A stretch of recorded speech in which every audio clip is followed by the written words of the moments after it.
Joining me now is Sky News contributor Beau Davidson. Beau, thank you for joining me on the show. The White House says this is a common condition. What more do we know about it?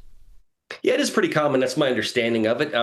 Trump is 79 years old. It's called chronic venous insufficiency, which is when the circulation in the blood to the legs doesn't act properly. However, it's not a bad condition. It doesn't mean thrombosis. It doesn't mean that there's some sort of condition that affects the heart or the arterial veins and the things of that sort that are going to the brain and the heart. So it's a common condition, and it is treatable. And I think you saw Caroline Leavitt deliver that level of transparency from the podium, which is a lot more than I can say for the predecessor, Joe Biden, someone whose mental and physical condition were always in doubt, always in question. And I do have to question those doctors that treated Joe Biden. And I'd like for them to be subpoenaed to know, are those doctors, were they coerced to lie about Joe Biden's health? This kind of transparency that we're seeing from Caroline Leavitt and from Donald Trump, I think is amazing. It's what Americans want. We want to know what his health is like. We didn't get that in the past administration. So kudos to Caroline Leavitt for nipping this in the bud, addressing the situation, and letting us know the president is in basically perfect health. He just had a couple of swollen ankles, and that means varicose veins. Not a big deal. Oh, look, absolutely. Better to be transparent, unlike the previous administration. Now, Beau, Elon Musk has mocked Donald Trump's claim that files relating to the federal investigation into Jeffrey Epstein are a hoax. He's taken to X to say, wow, amazing that Epstein killed himself and Ghislaine is in a federal prison for a hoax. Now, this is, of course, in response to Trump's attempts to deflect questions about the Epstein files by casting doubt on the authenticity of the documents. But, Beau, just today, Trump says he's asked Attorney General Pam Bondi to produce any and all pertinent grand jury testimony. So what does all this mean?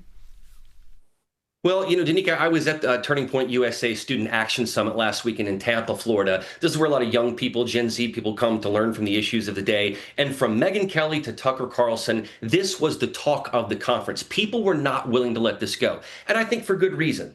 And the reason is the following, is that Donald Trump promised transparency. We just talked about it with his medical condition, right? Deliver the truth to the American people.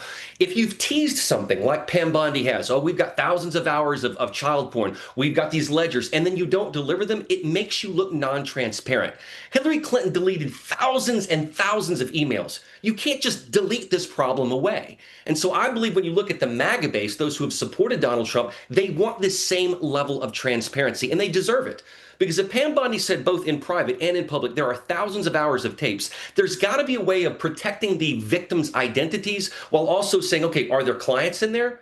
And then how about his accountant? How about his personal lawyer? Why are victims having to sue in civil court for information that we need? So I think Trump is right to nip this thing in the bud, as we just said, and make Pam Bondi release the unsealed grand jury testimony, because we deserve that. And let the American people make their minds up. If there's nothing there, let us see it. But don't tease us with something and not deliver on it. I think Pam Bondi and Donald Trump have a responsibility to everyone, to the American people, to deliver this information.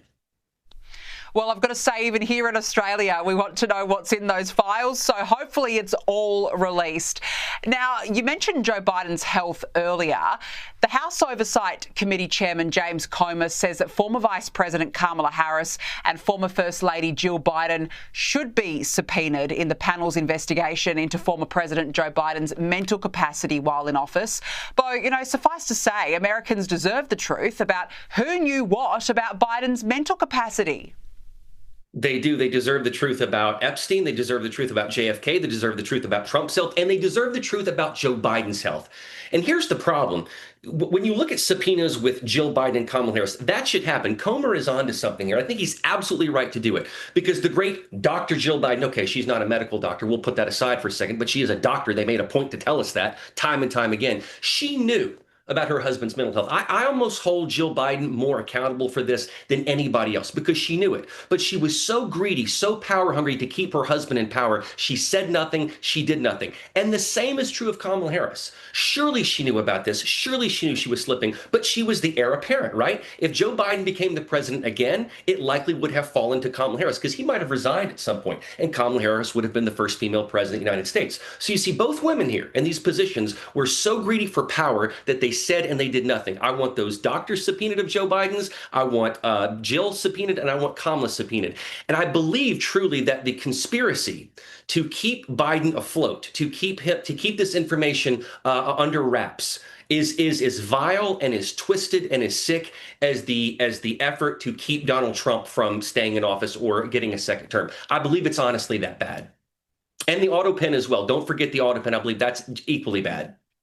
Absolutely. There is no doubt they all knew and even corroborated this big cover-up. Beau Davidson, good to see you. Thanks for joining me. My pleasure as always.